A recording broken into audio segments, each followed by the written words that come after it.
hatuko kwenye nafasi salama ya msimamo wa ligi, na mechi zilizobakia ni mechi zinazotakiwa kwa namna yoyote tuweze kupambana na kuweza kupata ushindi ili timu kuinusuru na kushuka daraja. Sasa mimi na wenzangu tumefanya maamuzi ya kuendelea na mazoezi ili kwenye masuala yetu ya kiufundi tunafanya vipi masahihisho ya makosa tunayofanya ya kiufundi, ya kimbinu, lakini pia utimamu wa mwili kuweza kuinusuru timu.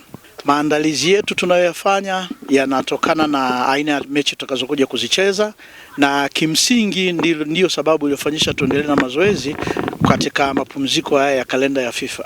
Kwa upande wangu na wenzangu pamoja na vijana kabla mazoezi tumejaribu kuzungumza kwenye hilo na kuona tunacheza mechi zilizobakia zenye malengo ya wapinzani wetu tofauti, ikiwa ni pamoja na malengo yetu ambayo tunataka tusishuke daraja. Kwa hiyo tunajiandaa kuweza kujinusuru kutoshuka daraja bila kujali au kuangalia tutacheza na nani. Na niwahakikishe vijana wote wamerudi, wako kambini, hata wale waliokuwa kwenye maumivu wameanza mazoezi mepesi leo na timu.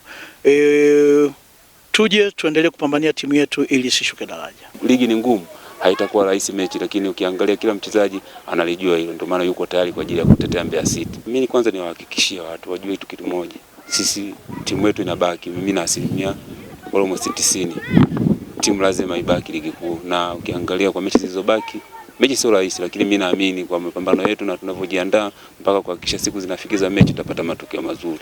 Kuna kipindi hiki ni kipindi kigumu, na kipindi kigumu sote kinahitaji ustamilivu. Kwa hiyo hali yote tunatakiwa mashabiki, wachezaji kwa ujumla, viongozi, ni lazima tuweze kushirikiana kuhakikisha lengo na dhumuni la timu kuona tunaibakisha kwa matokeo ambayo yaliyosalia. Tuna mechi 5 mkononi, ambazo mechi 5 mkononi tuna 3 nyumbani, 2 ugenini. Lakini katika zote hizo kwa hatua iliyofikia haitakiwi tuchague za ugenini na za nyumbani, inabidi tuchukue zote pointi 3, iwe nyumbani iwe ugenini.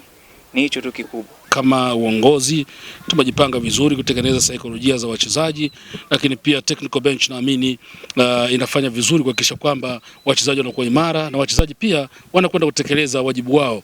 Lengo kubwa ni sisi kubakia kunako ligi kuu ya soka Tanzania bara, hakuna lingine. Tulichokifanya kikubwa ni kutengeneza saikolojia ya wachezaji wetu, kuwarejesha kwenye mudi na kueleza kwamba wanaweza na time inaruhusu kufanya hivyo.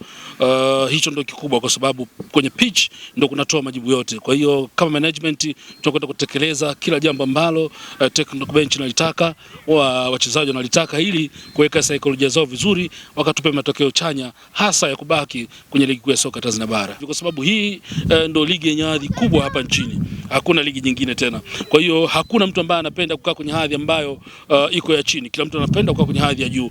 Mimi napenda kuwa afisa habari wa ligi kuu ya soka Tanzania bara. Sipendi kuwa afisa habari wa ligi za chini. Even mchezaji pia anapenda kuwa mchezaji wa ligi kuu ya soka Tanzania bara. Kwa hiyo kila mmoja ata play part yake kwenye timu yetu kuhakikisha kwamba tunafanikiwa kutimiza malengo yetu ambayo tumejiwekea.